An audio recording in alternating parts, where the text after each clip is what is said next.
Assalamualaikum warahmatullahi wabarakatuh. Selamat sore semuanya. Hari ini kita akan membahas tentang kata hubung kalimat. Kemarin kan kalian sudah sedikit sedikit mengerjakan tentang kata hubung kalimat.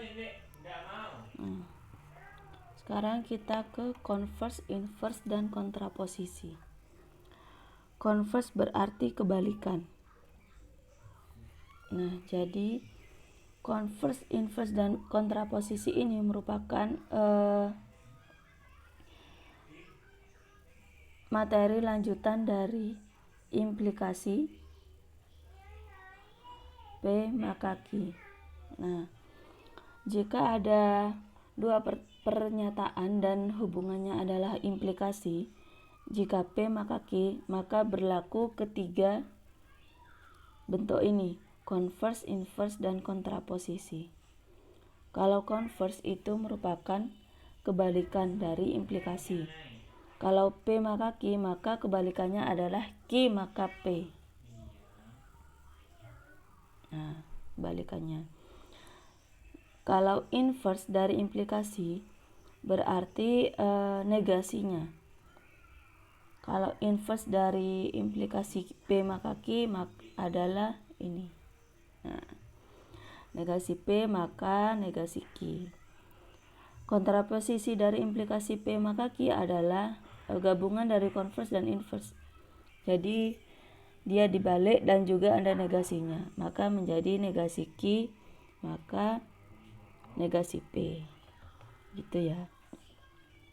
Untuk tabel kebenarannya itu tergantung dari nilai kebenarannya P maka Q.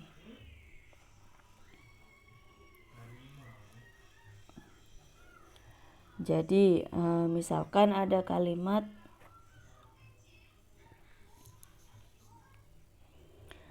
jika hari hujan maka saya memakai jas hujan. Berarti converse-nya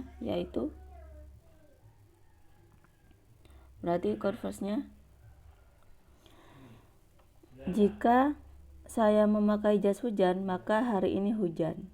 Gitu ya. Terus kalau inverse-nya negasi P maka negasi Q. Berarti jika hari ini tidak hujan maka saya tidak memakai jas hujan. Nah, kalau gabungan keduanya, kalau kontraposisi berarti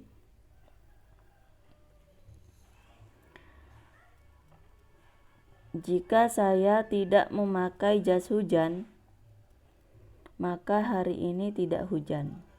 Gitu ya. Itu contohnya. Nah, sekarang kita lanjut ke biimplikasi. Nah, biimplikasi dilambangkan dengan panah dua arah seperti ini. Kalau implikasi kan satu arah. Dengan kata hubungnya jika maka. Kalau biimplikasi kata hubungnya P jika dan hanya jika Q. Jadi biimplikasi ini merupakan gabungan dari implikasi. Maksudnya jika P maka Q dan jika Q maka P gitu. Kalau yang implikasi kan hanya satu arah, jika P maka Q. Dan tidak berlaku jika Q maka P. Tidak berlaku kebalikannya. Tetapi kalau biimplikasi ini berlaku kedua-duanya, jika P maka Q dan jika Q maka P. Nah, kemudian biimplikasi ini juga berarti P adalah syarat perlu dan syarat cukup bagi Q.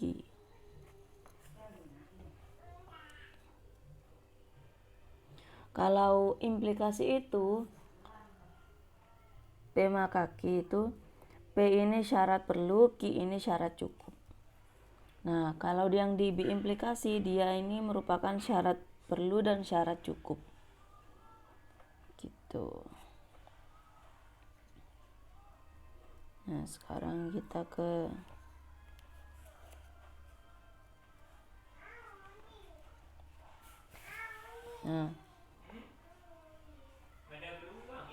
nilai kebenaran dari biimplikasi. Nah, nilai kebenarannya ini, biimplikasi akan bernilai benar jika P dan Q mempunyai nilai kebenaran yang sama. Nah, kalau P dan Q ini nilai kebenarannya sama, maka dia akan menjadi benar. Contohnya ini. Ya. Kalau salah satunya salah, maka dia akan menjadi salah. Itu ya, paham ya? Diingat-ingat. Nah.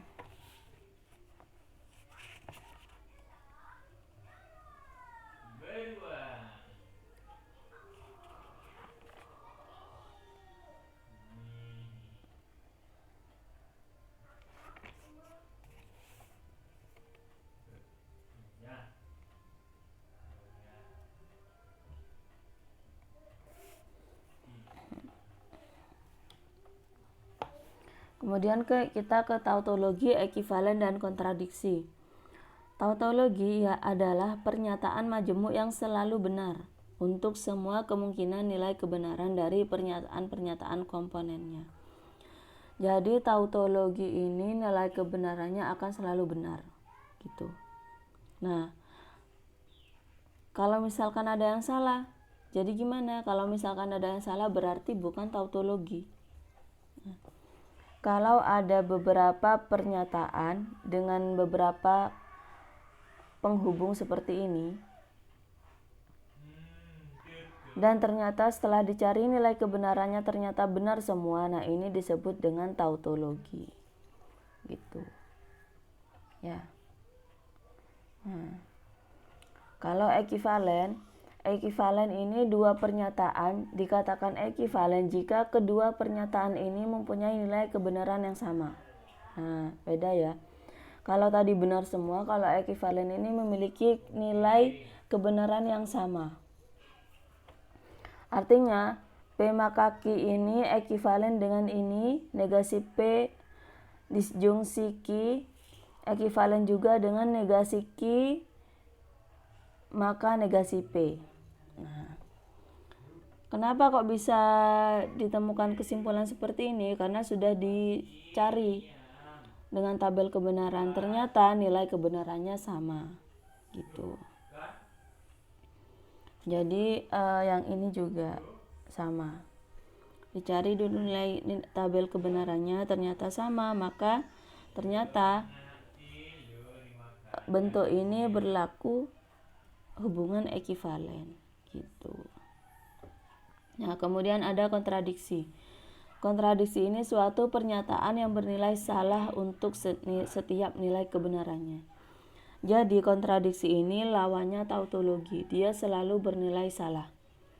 Kalau misalkan ada campuran, ada benar salah gitu, berarti itu bukan termasuk kontradiksi atau tautologi. Jadi kontradiksi ini nilai kebenarannya harus bernilai salah ya. Lawannya dari tautologi.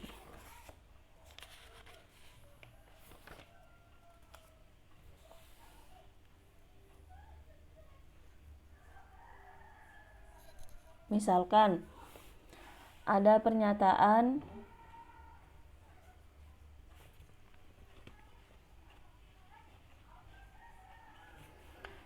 Georgia seorang mahasiswa, maka kontradiksinya yaitu negasi R. Georgia bukan mahasiswa. Nah, itu kan negasinya. Bukan kontradiksi tadi, negasinya. Kalau Georgia, misalkan ada kalimat Georgia seorang mahasiswa. Nah, berarti negasinya yaitu Georgia bukan seorang mahasiswa. Kalau misalkan kita hubungkan dengan konjungsi,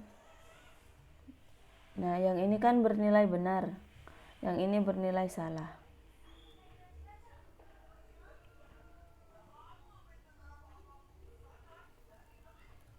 Maka hasilnya apa?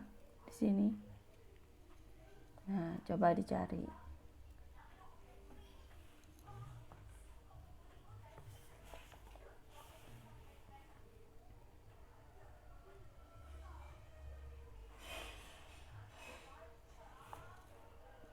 Apakah salah atau benar? Coba dicari. Nah, kemudian kita ke kuantor universal. Jadi kuantor universal itu merupakan kuantor yang menyatakan semua. Yang menyatakan merupakan gini. Kuantor universal ini merupakan simbol dari kata semua, untuk semua, atau untuk setiap. Ya, perhatikan ya. Misalkan ada kalimat semua pegawai, berarti kita menggunakan kuantor ini. Semua X, di mana X-nya ini merupakan pegawai, X-nya ini merupakan pegawai. Memiliki kemampuan membaca yang baik. Tuh, ini berarti kalimatnya ya, PX. Meskipun juga ada kalimat setiap, misalkan untuk setiap X elemen A. Nah, maka kita menulisnya juga seperti ini. Untuk setiap X di mana X merupakan elemen A. Gitu ya. Jadi ini simbol untuk mengganti kata semua atau setiap. Nah, sekarang kita ke kuantor eksistensial yang dinyatakan dengan huruf E terbalik.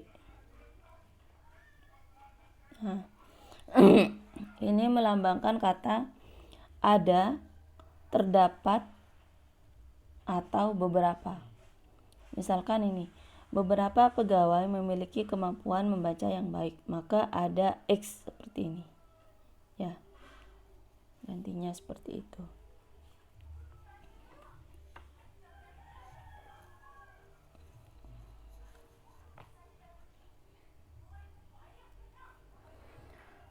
Misalkan ada X elemen A di mana X merupakan bilangan bulat.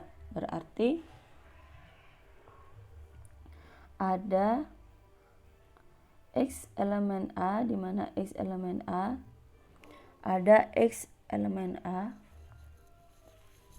ada suatu X di mana X elemen A dan X merupakan elemen bilangan bulat. Nah, jadi kalau kalian mau mengganti kata dan itu bisa diganti dengan koma. Jadi misalkan ada pernyataan, ada beberapa anggota himpunan A yang juga merupakan anggota himpunan B. Nah, berarti nulisnya gini. Ada beberapa, ada X dengan mana X sebentar.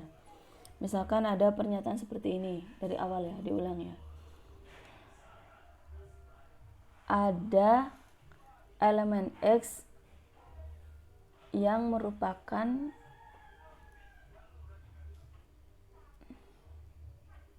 gini. Ada anggota X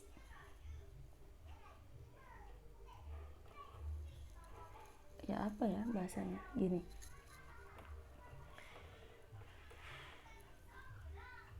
Ada anggota X yang merupakan himpunan A. Ada anggota, ada gini, sebentar.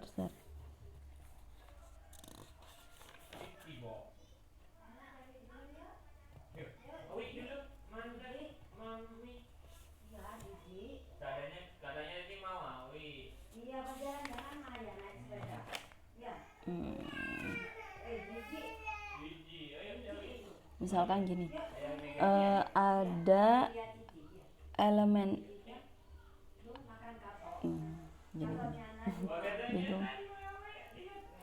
ada anggota himpunan A yang juga merupakan anggota himpunan B. Nah, berarti cara menulisnya ada X dan X elemen A dan X juga elemen B gitu. Nah, secara tidak langsung ini berarti ada X dan X elemen A iris B gitu ya, paham ya? Dan itu kata ganti di mana kata ganti untuk dan itu kata ganti untuk maksud saya koma itu adalah kata ganti untuk dan gitu ya, paham ya? Nah, sekarang kita lanjut ke tugas diskusi yang akan saya sediakan sebentar lagi. Ya sudah, kalau ada yang ditanyakan boleh ditanyakan waktu Zoom. Saya akhiri. Assalamualaikum warahmatullahi wabarakatuh.